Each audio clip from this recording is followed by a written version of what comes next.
Welcome to the Victor Grows Revenue podcast, producing live out of Miami, Fort Lauderdale, hosted by me, Victor Arocho.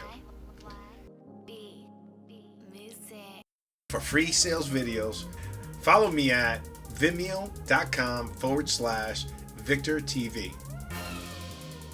The Victor Grows Revenue Show is for growth-minded entrepreneurs, CEOs, and for sales leaders that want to scale sales.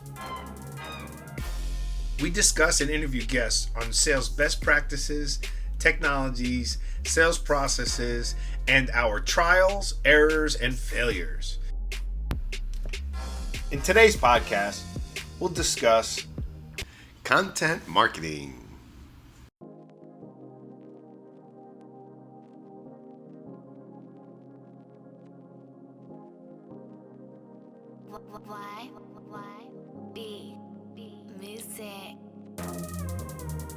I want to introduce our guests today, Wendy Lieber and Dave Custon.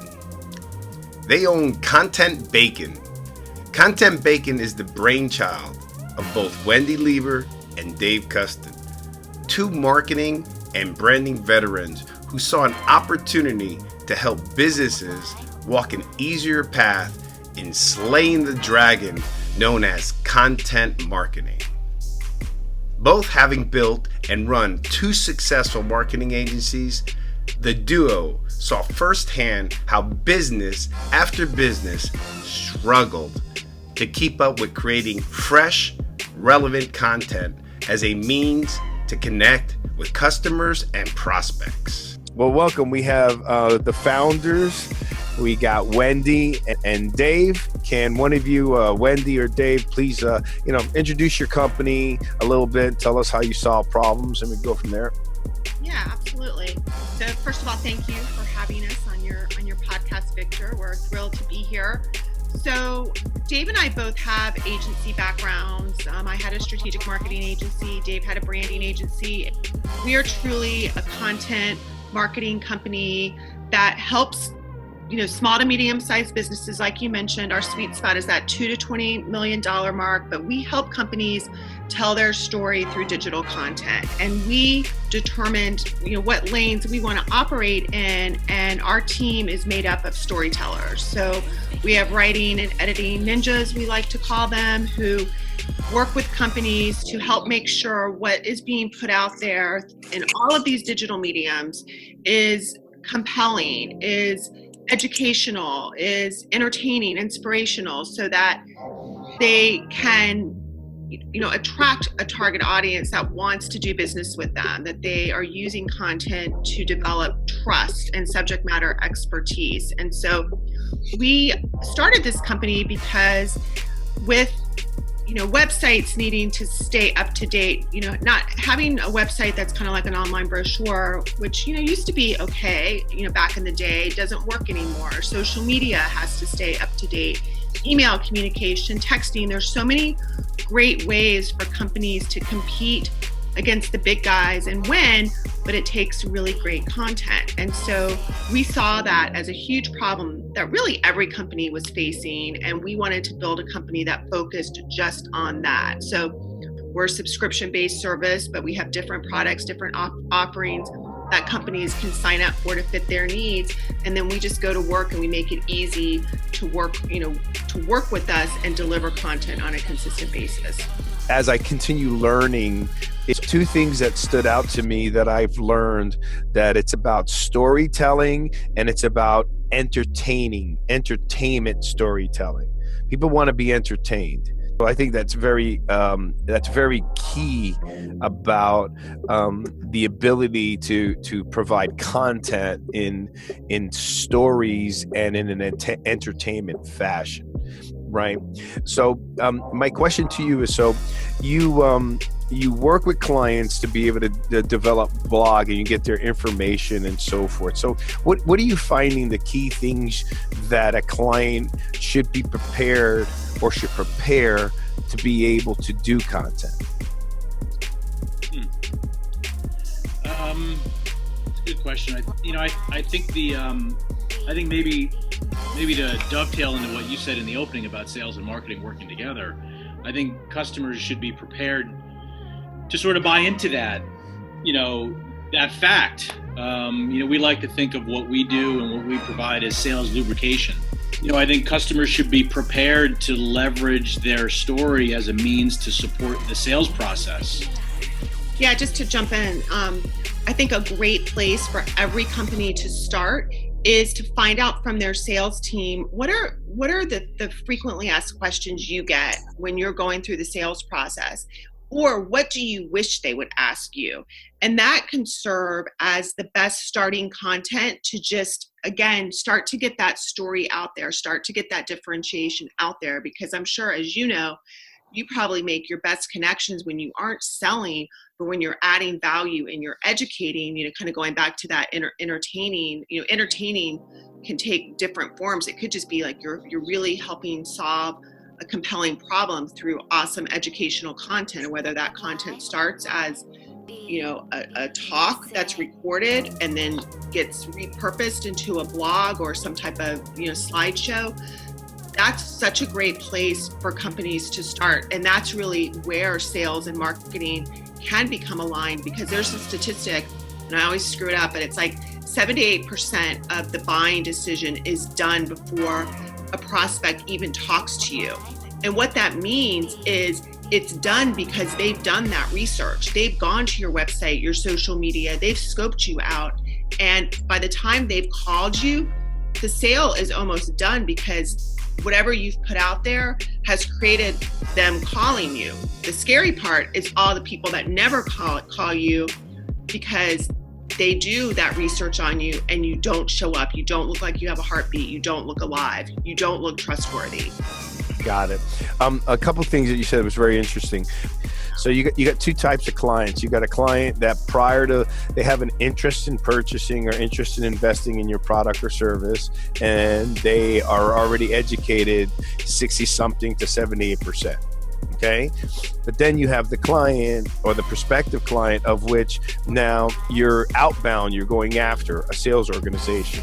So now you piqued their interest in that. Okay, let's say in this case, I go and I pique their interest in why they should be doing content marketing and so forth. As soon as I finish talking to them, they just jump on the internet and now they educate themselves. So now they start elevating their information up to that 65 to 78%. Is that a fair statement? Absolutely fair. But not only are they educating themselves, they're doing other things. They're validating what you, the salesperson, said. They want to know if what you said is true. They want to, because they want to trust you. People, buyers want to trust what they heard. Certainly, if it sounds good or if it solves their problem. They don't have the ability to validate what you, the salesperson, said, then they're gone. Got it. So is it educational content for the client? Is it and you're warming them up? You mentioned, I love that phrase, you're the sales lubrication. I understand that. So I'd like for you to elaborate on that a little bit. So there's different kinds of content for different parts of the sales cycle, or the sales funnel. We're always referring to the sales funnel, top, middle, bottom. And so there's content that helps at the very top, help a prospect get to know you. I know the language I'm about to use, I'm sure get to know, like, and trust. And so at the very top, someone maybe is doing a combination of those things. When I say someone, I mean a prospect. They may be getting to know you. They may be at the beginning stages of beginning to trust you. Perhaps they don't like you yet. And then they need to do more. Listen, as much as we love content and how that fits into a sort of an automated world, we also salute the flag of salesmanship. And a salesperson has to, do some good old fashioned. We'll substitute salesmanship with education. We know that it's about education, but at the end of the day, it's typically a quote salesperson. So content's great and it helps throughout the entire process, but some person also has to talk to another human being to get them to move through the funnel until they've heard. At least most businesses. I mean, we're not a transaction-oriented business where, we would love at some point for people to sign up without ever having to talk to anyone. But that's just not to purchase products that we consider like a considered purchase. It's a meaningful amount of dollars. That's just not the reality. We're not selling a widget, and most of our customers are in that same business where if you're not selling a widget, then the combination of sales and marketing has to be aligned to work. If you don't have a sales process where you're taking, if you're sending out a monthly newsletter with really great content and your sales team isn't looking at that data, seeing who opened, who clicked, and using that to figure out who to touch base with, then you're missing an opportunity, Everybody's talking about content, and obviously you want to find it. And I'm familiar with your company. You guys do an excellent job. So my question is that how does your client measure it? And then I've seen companies where they also have to be held accountable for their sales side. If you're doing your part, everybody does their part in the game. It takes a team to win. Yeah, so it goes back to what Dave was saying and where they're at in kind of the sales funnel. And they could be in all stages of it. But let's say we're working with a customer who today does not have a strong digital presence, has not really been doing anything around content, therefore doesn't have much traffic and awareness out there. So if our initial package with them, if what we're working on is let's use content to help you build traffic and awareness, then how we determine ROI is, okay, where are you at today, and did we move the needle? Are we getting you more traffic as a result of creating more content that supports what your customers and prospects are looking for? And then that evolves into, all right, great, leads. If we're getting traffic, if your website's now attracting more people, your social media is getting more interaction, are people somehow raising their hand to say, I want more? Are they opting into something? So conversions becomes the next ROI, and that could be different types of content. You have to have ways for people to opt in order for them to do that. So if you have a site that we call, not inbound ready, there are no ways for people to raise their hand and, opt in for a monthly newsletter, opt in, to hear a podcast, opt in for a sales consultation, all the different ways, download an ebook. If those things aren't present on your digital properties, then again, that's where we come in. We help make your site inbound ready, and then we measure the ROI based on our people opting in. And then the last way, to your point, is with database. Are we capturing those people? Are they going into a CRM? And are those leads converting to customers? And that can be done through different lead nurturing campaigns. But in addition to, is your sales team, taking the actions they need to take? And we can support that. We can help create, libraries of emails that salespeople use, to, move things forward, sales playbooks from a content standpoint. But yes, at the end of the day, someone on the customer side has to take the actions necessary, but that's how we measure those things. Right. Provide that ROI you're talking about. Okay, so two things, right?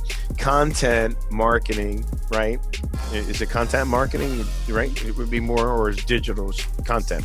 We use content marketing and inbound marketing interchangeably, but it's all in the universe of digital marketing. So content marketing, just in general, is measured on traffic. That's the number one piece first. Is that a fair statement? Yes. If we're looking at it linearly, yes. Okay. And then conversion would be whether they opted in. What other would be a conversion? There's different conversions, right? There's opt-ins, there's downloads, there's demo requests, there's let me give me another one here. Let me actually speak to someone. So there's many conversions come in many forms. The ultimate conversion, of course, is a sale. Almost every prospect that we speak to, in their mind, when I use the word, or we use the word conversion, that's what they think of. And so we're constantly educating a prospect as to the universe of conversions is much broader than they think it is. That's why I mentioned sale.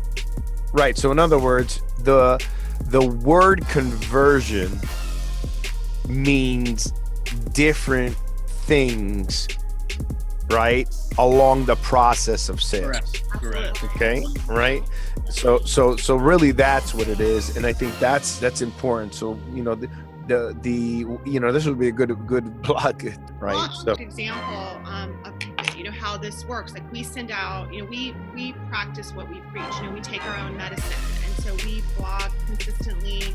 We speak at different events. We send out a monthly e-newsletter, chock full of great information. We're on social media, so we're doing all the things that we advocate for our customers.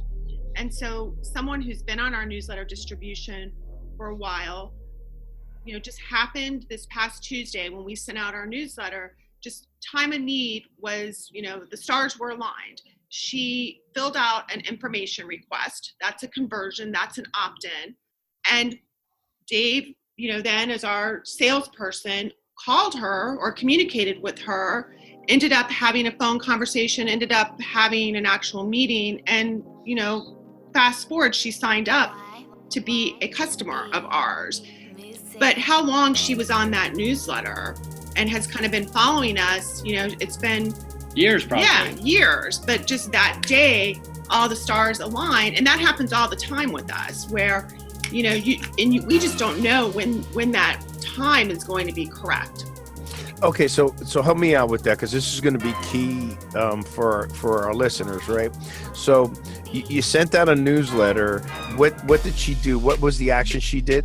So the newsletter triggered her to go back to our website and filled out a request, contact form, which conversion, right? It's clear, good action point that the listeners and clients, that they need to understand how to utilize a newsletter, not just to have a newsletter to say we have a newsletter. Yeah. There's a lot of truth in what you just said, and I think what a lot of companies may perhaps do is they just miss the best practices.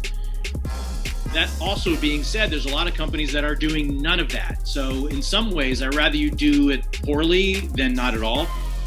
I'd rather you send out a newsletter that maybe doesn't follow best practices than not at all.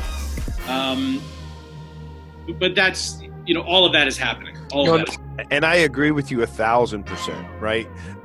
Because at least they understand that there's some value in a newsletter, right? Now, companies like yours, Content Bacon, takes that, I'm already doing a newsletter, now Content Bacon, let's put that on steroids. Yeah. Victor, before I forget, going back to your question about what should companies be prepared to do, they should be prepared to be patient. Like Wendy pointed out, that contact that signed up with us last week, she's probably been in the database for years. And if we don't, if as a company we're not patient and we aren't diligent about sending out our own content week after week, month after month, that sale never happens. Right. So patience is a big part of it. Consistency is the other part of it. Those two things really go together. And that's what companies should be prepared to do. And most small and mid-sized companies, they're not prepared to do that. They want to see.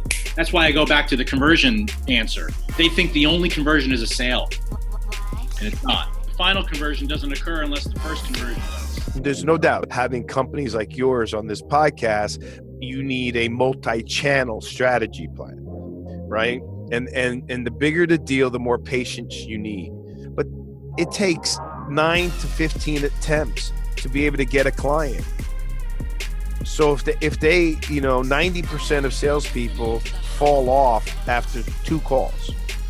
Well, if you got them to download, to opt in, to request, to speak to someone, and they do all of those pieces, they can't stop there. Right. That's where consistency also lies on the marketing, on the sales side, as well as marketing. And that's why they have to start being more parallel and being synergistic and hold each other accountable. Would you agree? Yeah, absolutely. Absolutely. That's, again, going back to your opening statement. Yeah, we are in complete agreement that sales and marketing are in a dance with each other. And, in most companies, they probably don't rely on each other enough. They probably don't talk to each other enough. I think Wendy's comment about a great place to start is to go to the sales team and say, hey, sales team, what are the conversations you have with prospects and customers? And let's use that as the start of a content strategy. Because if a customer or a prospect is asking you a question, they are also asking Google the same question. So why not use that?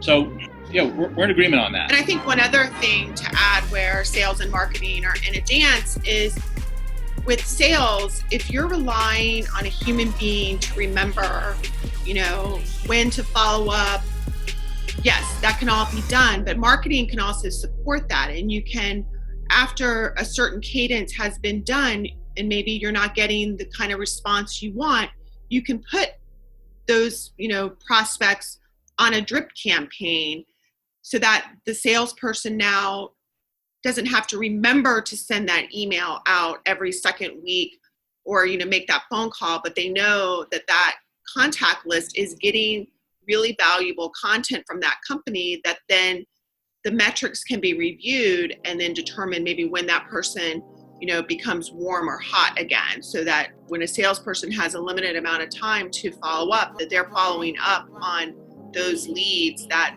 are going to be the highest propensity to close.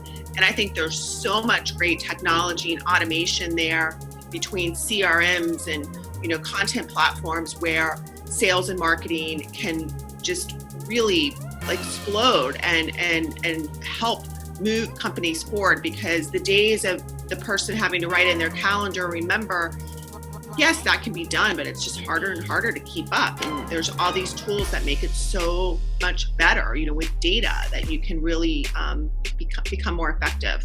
If I talk with a client and they're telling me they're writing something in the calendar, I run.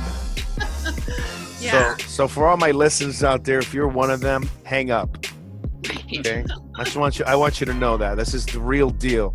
So a couple things. One, everything that you said, I agree with 1,000%. That should be in the playbook. That should be in their sales strategic plan. That goes back to when you're doing your sales strategic plan, both marketing and sales have to work together. And then back to Dave's response about, what are your customers asking and so forth. Clients should know that your sales teams and the frontline sales leader, you're the ground troops. So you should know the data. Whether, I want you, obviously the objective is making the deal, but you need to know the data, number one. Number two, in your playbook, the cadence includes drip marketing, right? When it is a collaboration like that and there's really great communication. Awesome.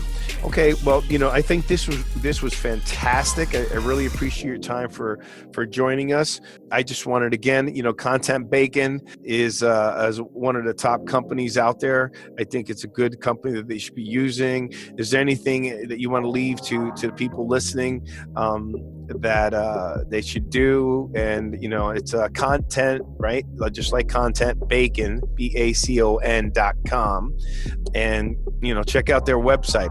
Any parting words? Yeah, we always like to let people know, we love what we do and we love helping customers. And so even if you're not ready to outsource your content marketing, but you just want some help starting, we're always happy to help. We love talking to entrepreneurs about how they can kickstart this. So never, be afraid to just reach out to us and let us help you kickstart, your content marketing. Well, you heard that. If you're a growth company, a growth-minded company, I'm one of those people that I take people up on their offer. Sometimes my wife gets mad at me. I tell people, don't offer me something you're not willing to give me when I ask. So, go to contentbacon.com, request a free consultation. Wendy or Dave will talk with you, and just take it from there. You have nothing to lose. But the competition is getting harder and harder for small and medium-sized businesses, and it's like the old internet or even the fax machine. It's coming. It's the grizzly bear. You just better be in front of your competitors because it's going to catch you. But your competitors will be eaten first, so try not to be eaten first. Well, thank you again in joining my podcast. It's greatness is being world class. Sell the greatness, and I'm looking forward to talking to you again and helping out our people and our clients and your clients, and let's sell the greatness. Thank you, Victor. Awesome. Thank you. You have a great day, and we'll be talking soon. Right. To conclude, I want to emphasize the value of sales and marketing working together. Now, you hear this all the time. Just stop the crap and do it. Also, the importance that there are all facets of building a world-class sales organization. Hire and work with people that have specialized skill sets. In this episode, it's content marketing.